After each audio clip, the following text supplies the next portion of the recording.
ইফতারের সময় কিসের সাথে সম্পর্কযুক্ত? সহিহ বুখারী 1954 নম্বর হাদিস।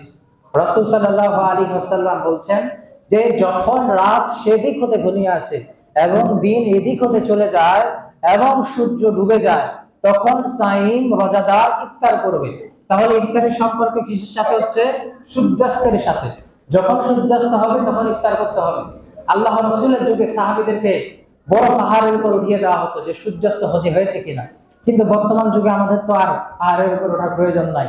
বর্তমান যুগে আমরা যদি আমাদের মোবাইলে লোকেশন অন করে সানসেট টুডে লিখে সার্চ করি, তাহলে আমাদের এই এলাকায় কয়টার দিকে আজান হবে, সূর্য ডুববে, এটা আমরা সহজেই জানতে পারবো।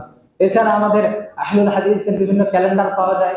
এই ক্যালেন্ডার গুলোতে সময়সূচি উল্লেখ করা থাকে।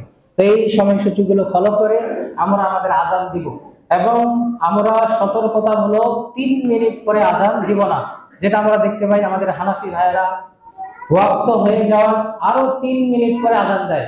এবং ফজরের যে আজান, এটা তারা সারা বছর আজান দেয় আমাদের পরে, কিন্তু রমজান মাসে আজান দেয় আমাদের আরো কয়েক মিনিট আগে। তো এই ধরনের কার্যক্রম গুলো করা যাবে না। যেটা সুন্নাহ, যেটা সঠিক, সেটাই আমাদেরকে করতে হবে। সহিহ বুখারী 1957 নম্বর হাদিস।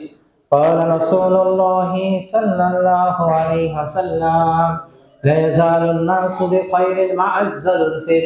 মানুষ ততদিন পর্যন্ত কল্যাণের উপর থাকবে যতদিন তারা জলদি ইফতার করবে। তাহলে হাদিসে তাড়াতাড়ি ইফতারের কথা বলা হয়েছে। সূর্যাস্ত হবে, সময় হয়ে যাবে, আমরা ইফতার করে নেব।